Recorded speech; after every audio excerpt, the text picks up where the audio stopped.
Good morning, everyone. SweeMoney here, and welcome back to Hack My Laborer, the Starbase tutorial series where we make incremental improvements on your starter ship and hopefully learn some things along the way. Today we're going to be doing an upgrade that I think should be done to pretty much every ship you own. ISAN is an open source GPS coordinate system developed completely by Starbase users. It works by calculating the signal strength of 4 different stations and spits out an X, Y, and Z coordinate on your screen. You can jot down these coordinates when you need to return to something at another time, or relay them to a friend so they can find your location without needing to watch for a transponder signal. It's also just a cool gadget to have on your dashboard. Installing ISAN sounds like it would be complicated, but it's surprisingly easy. You can follow along with the documentation provided by Collective by going to isan.2/doc. Version 2 is calibrated for early access recently and only requires a single navigation receiver, a text display, and a basic YOLO chip. You can upgrade your experience a little bit by using 4 navigation receivers for a little more accuracy, and you can upgrade to an advanced YOLO chip if you want to include a rough speed estimate along with your coordinates. We're going to be going all out today.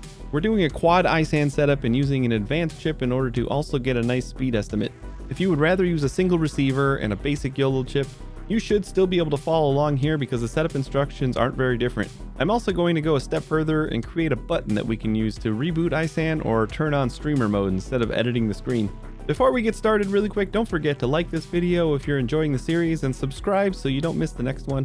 If you want to watch me tinker with my ship and try to figure these upgrades out live, I stream every Monday, Tuesday, Thursday, and Friday on Twitch. Enough introduction, let's get started.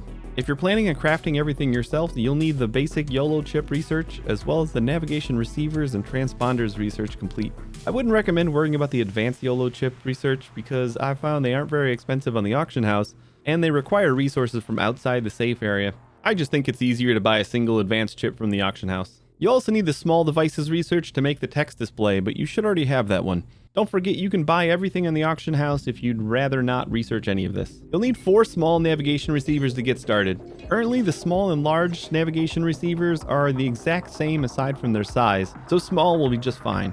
Obviously, if you're opting for a mono setup, just grab a single receiver. We have some options as far as where we want to place the receivers. The documentation recommends that we place them as close together as possible. I think it would work fine if we just line them up on the existing hard points at the back of the ship, but I want to cluster them together a little bit more, so we're going to get our hands a little dirtier.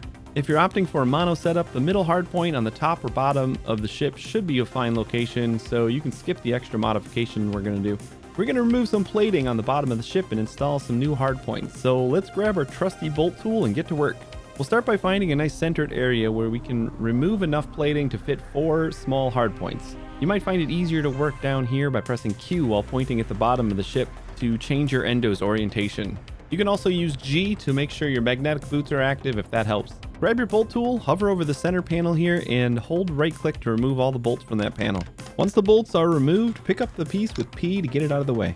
We have plenty of beam support down here, so craft or buy 4 small hardpoints and place them in the corners of this open space we just made.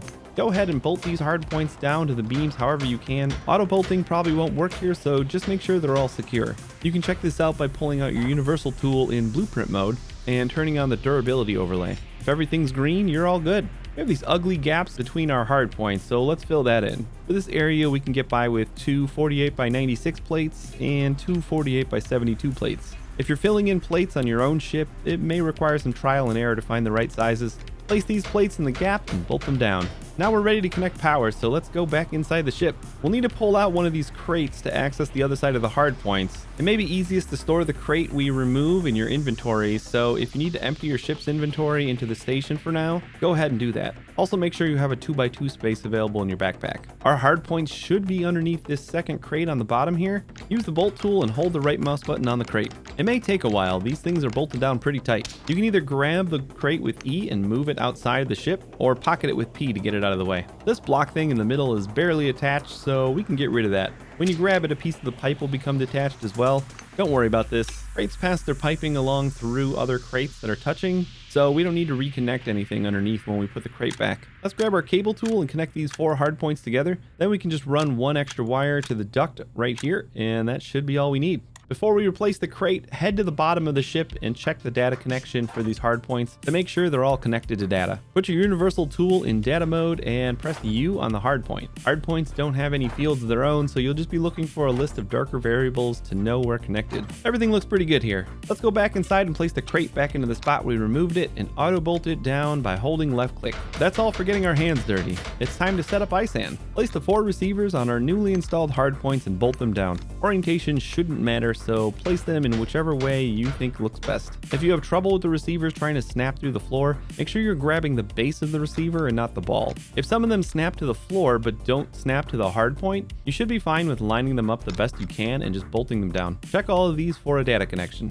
Now let's pull out our universal tool on one of the receivers so we can rename some of the fields. We need to rename signal strength to A and target message to AT.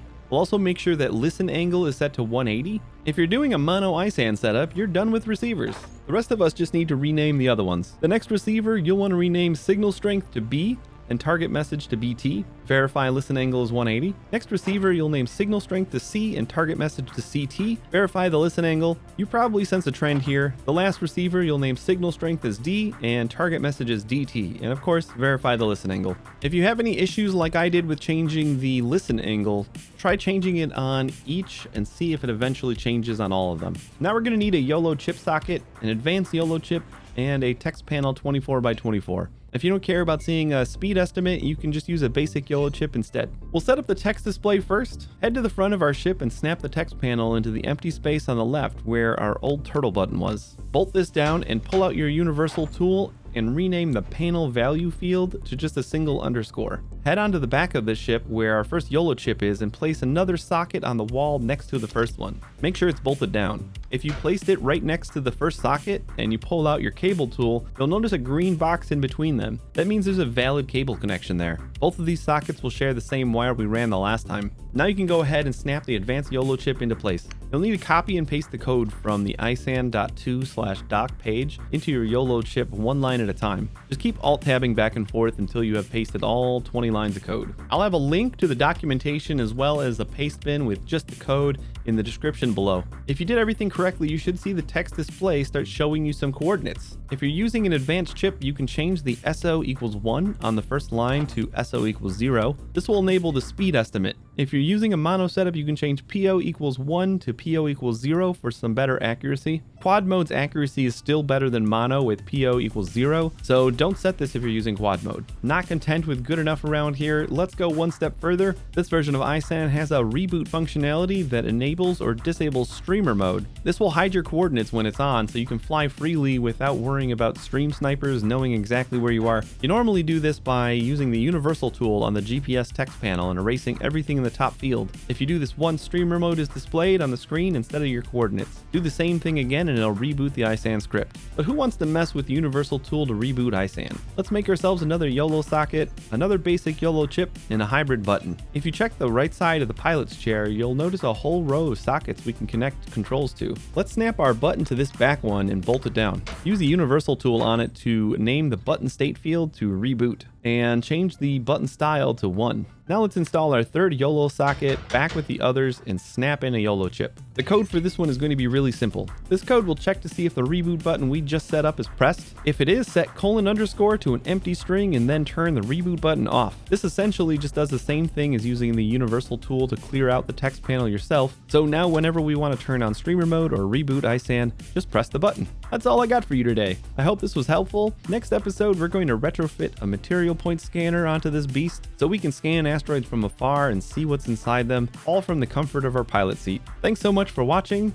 I've appreciated all the positive feedback on this series so far and hope to keep bringing you more. Don't forget to hit the like button and subscribe so you don't miss the next one. Another reminder, I stream on Twitch every Monday, Tuesday, Thursday, and Friday where I do all my experimentation for these upgrades. If you want to hang out live, there's a link down below for you. Thanks again for watching. I'll see you in the next one, but for now, please take it easy.